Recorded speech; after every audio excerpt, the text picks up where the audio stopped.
of Change. I'm your host for today, Dr. John, and I am the fitness psychologist. Got an amazing show for you today, but first, just want to let you guys know that I appreciate you very much.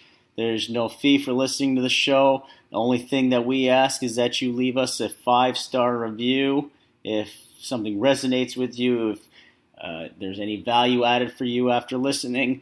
Leave us a review and 5 stars, and that's the way we can keep this all going in the right direction and continue to put out content for you guys. Have an amazing show for you today, and as you guys well know from the last podcast, our initial one, the mind-body connection is very important to us, and we are looking at the different ways that we can do our best to eliminate the psychological and mental barriers that get in the way of you reaching your physical fitness goals or other goals that you might have in your life as well. It might be performance or whatnot. So today I'm going to take on the big bear, and this is probably the way in which we can help ourselves the most. It probably will cost us the least. It's probably one of the things that's the most obvious, one facet of our daily lives that's the most obvious, yet we neglect a great deal, especially in our complex world that we live in today with all the technology and all of our stressors and all of our commitments and everything else. And that is the concept of sleep. And with sleep, there are a million different ways that it can affect you cognitively, emotionally, physically. Sleep, folks, this is something that we cannot afford to neglect. This isn't a want or a privilege. This is a have to. This is a need. This is something that we need to focus on. And people who say that they're going to sleep when they die, that's kind of foolish thinking, because that death will come a lot sooner than you think. When I tell you about the impact that your sleep deprivation is going to have on you from a global standpoint, it's really going to be very eye-opening, and it's going to put the fear of God into you, and rightfully so. We've got so many different areas that can really affect it. You're going to probably hear me talk about the core 4 that I follow, which is power, passion, purpose, and production. Power being your physical health, passion being your relationships, purpose being the way you think and your mindset, and production being your ways of making money, working, earning, building things. And if you don't get the right amount of sleep, all 4 pillars, all 4 of those domains are going to be negatively affected, and it's not going to turn out well for you. So basically, you want your relationships to be better, your physical shape, your mindset, your job, and ability to make money to be better. You really need to hone in on making sure that you get the right amount of sleep, and really trying to hone in on that. So I've had my own personal experience with sleep disorders, and I'll be the first to tell you that sleep, if you want to know what is the thing that's putting the biggest ceiling, maybe putting the biggest cap, the greatest limiter on your strength, on your endurance, on any aspect of your performance, sleep deprivation is going to be your magical tool for alleviating a lot of these difficulties. I'm not saying it's going to solve all of your problems, but I'm willing to bet that some kind of lack of sleep or something in your sleep is holding you back. And that's why I'm going to go into this, and I've got a lot of personal experience because I've had experience with sleep apnea, and I was diagnosed initially with sleep apnea. It was right around the time my son was born back in 2008, and it was a mild case at that point, and they didn't recommend CPAP therapy. A couple of years ago, I went back, and they did recommend CPAP therapy, and I responded well to it in the sleep lab. However, due to the discomfort of the CPAP machine, I blew it off after a while, and it wasn't until earlier this year where my health basically took a dump on me, and I between that and then being constantly on my phone, returning messages, or just playing stupid games or going down the rabbit hole of social media, I'd find myself being on the phone till the wee hours of the morning, and then waking up in the middle of the night, and want to go to use the restroom, bring the phone with me then, and you're looking at those blue screens and you're checking it. And so all in all, this was between sleep apnea and then looking at these blue screens and all these other distractions.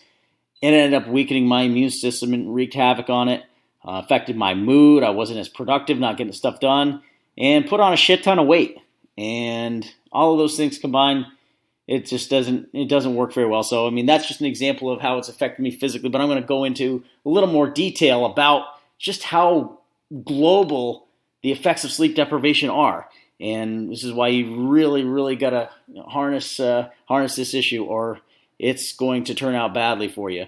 So, I mean, just from a cardiovascular standpoint, I mean, first of all, as a sleep apnea sufferer, I'll be the first to tell you, and they warn us about this all the time, if you don't treat sleep apnea, you're going to be running extra risk of stroking out. You're going to run the risk of having a heart attack. And, there's some famous athletes out there like Reggie White who passed away from complications of sleep apnea. So it is something very deadly. It's one of those conditions where you go to sleep and you don't wake up. And it's very frightening. So if you're somebody that snores a lot, or you find yourself stopping breathing in the middle of the night, or you stop breathing and you wake up with your heart racing, it's time to go get a sleep study, because it's not something you want to mess around with. I've had some very scary moments myself, and you don't mess with this. It's a ticking time bomb if you're finding that happening. If you're waking up, if you're having a mild, low-grade kind of headache when you first wake up in the morning, there's a good chance that might be due to hypoxia, because you're not breathing enough at night. I mean, when I did a sleep study, they found that over the course of just a short matter of minutes, I don't know if it was a half hour or hour, but I stopped breathing 75 times. So very, very frightening. And the good news is there's a lot that you can do about it with a proper therapy. There's CPAP therapy out there. There's also certain kind of dental solutions, mouthpieces you can put in. Definitely consult your doctor about those. I don't claim to be an expert on those, but there are physicians out there that are experts on those, and they can go a long way for you. Other cardiovascular effects, I mean, there's been some crazy studies out there. And during the spring equinox, where we spring ahead, what happens? We lose an hour. And studies have found that when people were losing just the 1 hour of sleep, the rate of heart attacks was increasing by 24%. Conversely, during the vernal equinox in autumn, when we fall back, we gain the hour of sleep back, the rate of heart attacks went the other way, decreased by 21%. And so we had these same kind of patterns, not just with heart attacks, but also with automotive accidents. And so clearly it's affecting us from a cardiovascular standpoint. From automotive accidents, it's affecting our ability to focus and to be alert, and our executive function, make good decisions, our reflexes and everything else. And so from a cardiovascular standpoint, it can be absolutely disastrous. From an endocrine standpoint, this is really rough, because if you're not getting enough sleep, basically you don't have enough energy. You're counting on your adrenaline to propel you. When you need to get up and go to get you going in the morning, and you don't have the energy because you're not well rested, you're counting on adrenaline to propel you. And when we tax those adrenals, you want to talk about what's holding you up in terms of your physical fitness. We're producing a higher level of cortisol. You produce a higher level of cortisol, you operate this way, and the stress that we have in our lives for a long period of time. And basically, cortisol is what causes us to store fat. Those of us that have belly fat, some of that is cortisol that's contributing to that. And if you operate with that stress on a long-term, a chronic, period of time, and it's going to tax the adrenals, and you're going to go way past go. And eventually you might end up with adrenal fatigue, and this comes with a plethora of unpleasant physical symptoms, which once again, our immune system's compromised. You might start getting mouth sores. You might start just really totally hitting the wall. You may find yourself feeling exhausted at 6:30 or 7 in the evening, and then getting a second wind around 9:30 or 10 at night and being awake. And it's adrenal fatigue. I've seen a lot of athletes go through it that have just done too much chronic cardio or done too many HIIT workouts, and it's a brutal thing to go through, and it can really knock you out of the game for a while. So when you're not sleeping properly, it's from an endocrine standpoint, it's lousy. Not only that, but it kills your testosterone. And if you're not getting sleep, they did a study of gentlemen who were getting only 5 hours of sleep versus the recommended 7 hours, and they found that the people with 5 hours of sleep were finding that they had the testosterone levels of men that were 10 years their senior. And so what does this mean for you? This means, we got higher cortisol, which means more belly fat. We don't have testosterone. That means your chances of putting on the good lean muscle mass are going to go down. That means your sexy time is going to get affected. It's going to affect your sex drive. As a man, it's going to affect your ability to get an erection and perform. It's going to have some effects on females as well. So yes, it's from an endocrine standpoint, from the standpoint of your hormones, not something that you're going to want to mess with. And really something if you're finding that your T is down, if you're finding that's affecting you in the bedroom, if you're finding that you're not, maybe you're going to the gym and you're not getting the effects you want, you need to sleep. And the program that I run, with Faster Way to Fat Loss, it's sleep is the number 2 priority. Nutrition's number 1, but sleep even comes before exercise because it is that important in terms of your getting energy, in terms of your recovery, in terms of how it affects other areas of your life. It affects your cognition. I mean, as a psychologist, I can be the first to tell you that I've seen many patients that are sleep apnea sufferers or have other sleep disorders, and they come in with chronic depression. They don't have any energy. I had a client that came in years ago, and he presented with a very significant level of depression. Everything else in his life was good. He had a good family, good job, everything else. They did a shit ton of tests, with his doctor that, they were trying to figure out all these different possibilities of what was going on, see if there was any medical etiology for what was happening. And lo and behold, as it turned out, sleep apnea was the root of his depression. And then once he started CPAP therapy and started successfully treating this, then the depression went away. And so there's a big tie between depression and sleep disorders. And sometimes it can be a very vicious cycle because if we're not sleeping well, we get depressed. And oftentimes when we get depressed, we have more problems sleeping. And basically, psychiatric disorders, pretty much all psychiatric disorders have some form of sleep dysfunction. There's also a big tie between sleep apnea or sleep disorders and anxiety and irritability. And basically, researchers have found also that people with chronic insomnia, they have a very high risk of developing an anxiety disorder. And once again, a vicious cycle. Lack of sleep can make you more edgy and more anxious, maybe an anxiety disorder. And then when you're anxious and you're feeling fearful all the time and apprehensive and worrying and, you start having those racing thoughts go through your mind while you're laying in bed at night staring at the ceiling after all the other distractions during your day have subsided and you don't have anything else to focus on. And yeah, that anxiety is going to keep you up late at night. And so the anxiety and the depression, they can go hand in hand with the sleep dysfunction. And they present this vicious cycle back and forth, and it can really put you in a downward spiral very, very quickly. Another area that you got to watch for, and I kind of alluded to this earlier with the car accidents, is cognition. Basically, we got to make sure we get enough sleep, especially if you're trying to study, we're trying to learn new things. I know I've been trying to do a lot of reading lately and really trying to cultivate the mind more after taking a hiatus from picking up books since graduate school, which was probably, over a decade. But if you want to actually retain what you're reading, you got to have good sleep both before and after you're studying. They always told you in college you need to study right before bed and then go to sleep because that'll help you encode the information in your brain better. But you also have to have adequate sleep before you start studying. And otherwise, you're not going to have the focus, you're not going to have the attention. Things aren't going to get into your brain in the first place. So you got to have adequate sleep both before and after you're reading and studying, and otherwise that's not going to pan out for you. I just heard a recent TED talk, and there's sleep deprivation can cause a lot of difficulty for kids as well. And I mean, sometimes they were finding differences of up to a 40% difference in performance on certain academic exams for kids who were sleep deprived versus getting regular sleep. I mean, 40%, that's mind-boggling. You're talking 40%, that's the difference between really acing the test and passing with flying colors versus flunking, and flunking pretty miserably. So, I mean, I can't say enough about the effects of sleep and how it's going to affect all areas of your performance, all areas of your health.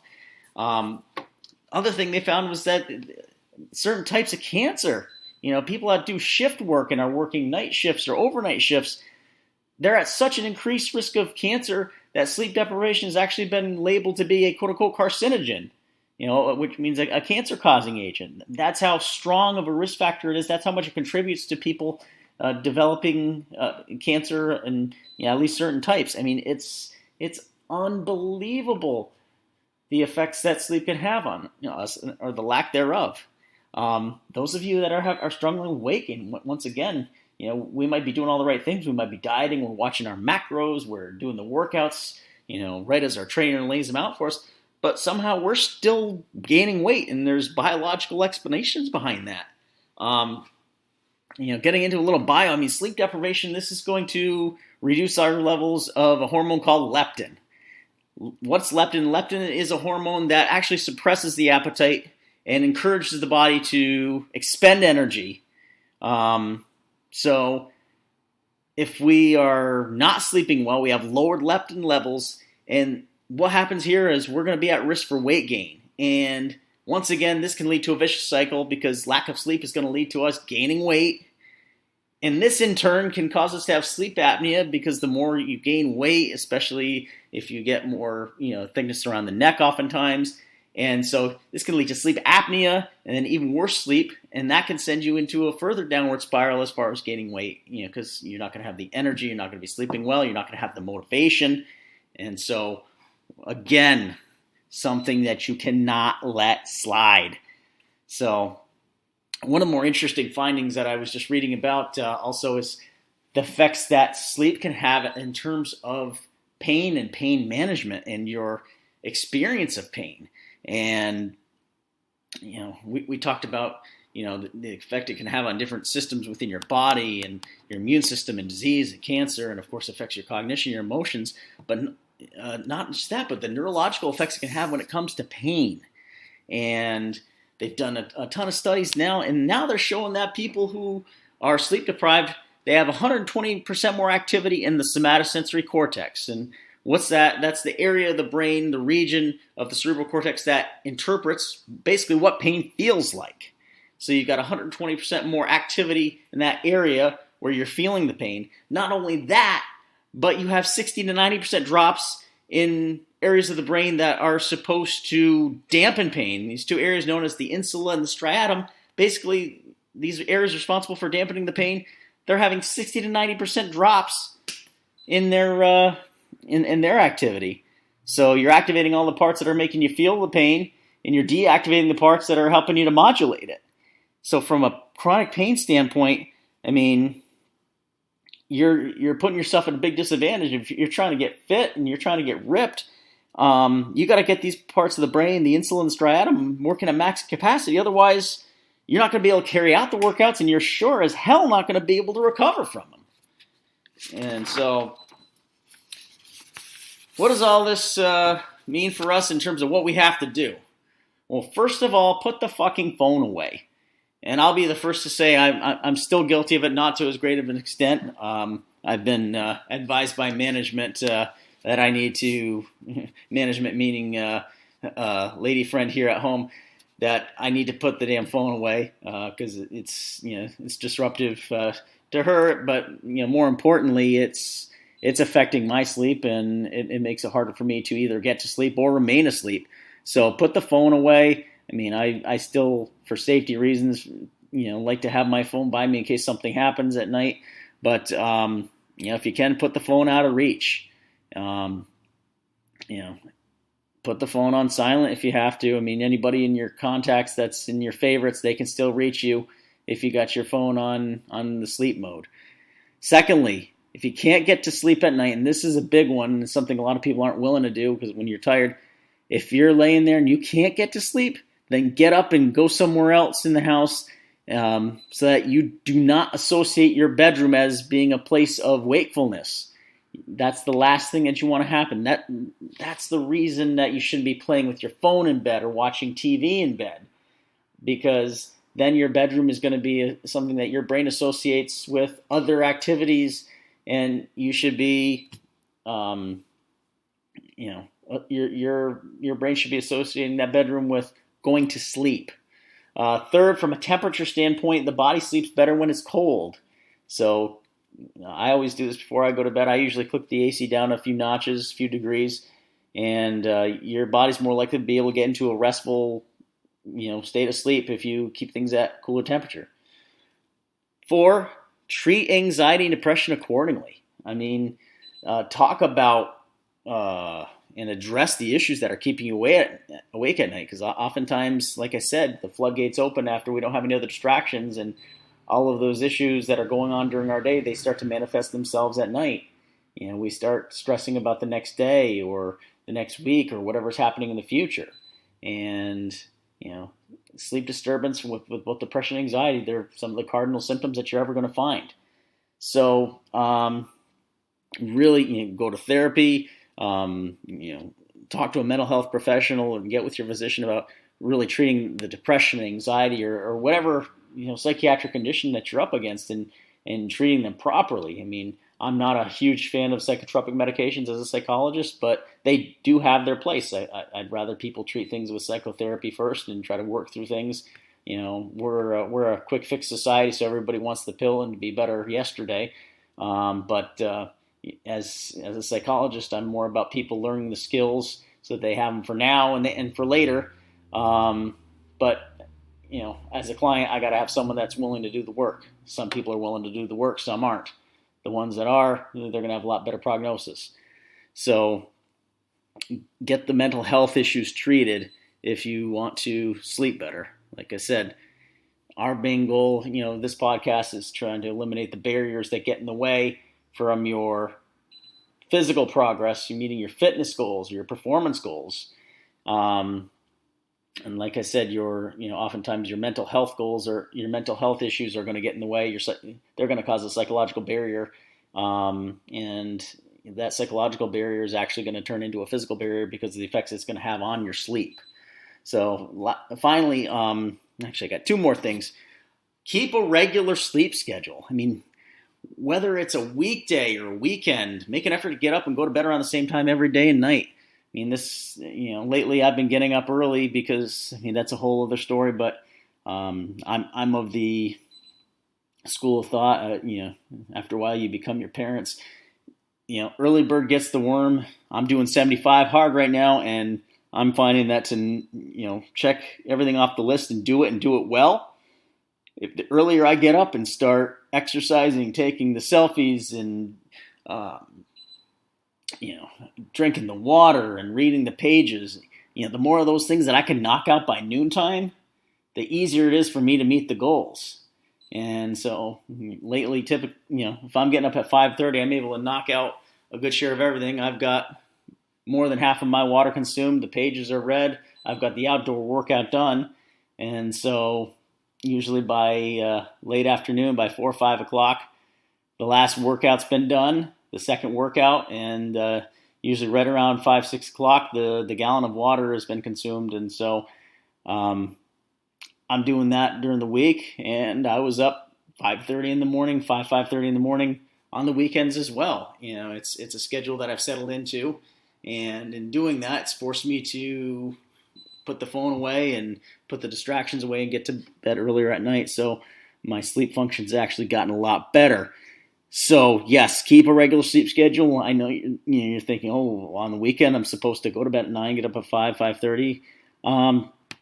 Ideally, yes. I know in a perfect world, that's what we would be doing. I know realistically, people have things going on the weekends and they want to go out, but if you're going to keep a completely different schedule on the weekend, don't be surprised that when Monday and Tuesday come, that you're feeling like shit, and you might not have drank much, but because of your sleep schedule, you're feeling hungover from the weekend. And there's a reason why Monday mornings are when heart attacks happen the most, because you're transitioning and you're probably shortchanging your sleep because you did all that activity on the weekend and you didn't give yourself a chance to rest, and then that alarm goes off early Monday. And that's when your adrenals kick in, and sometimes the adrenals kick in and the fight or flight kicks in, and that's when sometimes the people that aren't in very good health end up having a heart attack. So, and lastly, I can't emphasize this enough because, like I said, this is something that can kill you. It can cause you to have a stroke. It can have you a heart attack. It can cause you to just plain old stop breathing, go to bed, and not wake up. And so if you suspect sleep apnea, if you or your loved one are snoring, if you are waking up with low-grade headaches in the morning, if you're waking up with your heart racing, this stuff is scary. It's not something that you want to mess with. I mean, if you're getting 7-8 hours of sleep and then you're finding that you're still not feeling refreshed the next day, you might be sleeping, but if you're not getting enough oxygen, that hypoxia is going to really affect your stamina, and you aren't getting the restful benefits of the sleep. And so contact your physician, and they can get you networked in with a pulmonologist, and they can do a sleep study. Or sometimes the ear, nose, and throat doctors, they can refer you for a sleep study, and then you can get to the bottom and find out if there really is a disturbance there as far as your ability to breathe, and then you can get the right kind of treatment. It will save your life. It will rejuvenate you, and it can really give you your quality of life back. And like I said before, when you are treating sleep apnea, you are going to notice a change. Your mood and anxiety symptoms will go away. Your energy levels are going to go through the roof, and you're going to find that that weight gain that you were having, like I said, because the leptin levels were affected, and not only that, but your energy and motivation were affected, you're going to find that weight gain issue isn't going to be as much of an issue anymore. So anyhow, that's what I got for you as far as sleep. I mean, I just can't emphasize enough taking care of this. This is the magic elixir for fixing many of your issues. Like I said, not all of them, but if you want to get a handle on your performance, if you want to eliminate that ceiling or that cap on your performance, on your strength, on your endurance, this is the best place to start. And working on getting the proper rest, that is the best gift that you can give yourself. That's all I got for now, guys. And thank you for listening. Appreciate you guys. Once again, if you gained any value here and if anything resonated with you, please leave a 5-star review and tell a friend and refer them to the podcast and subscribe. And we've got lots more coming your way, some great guests lined up in the near future here. So everybody, make it a great week. And as always, be good to yourselves.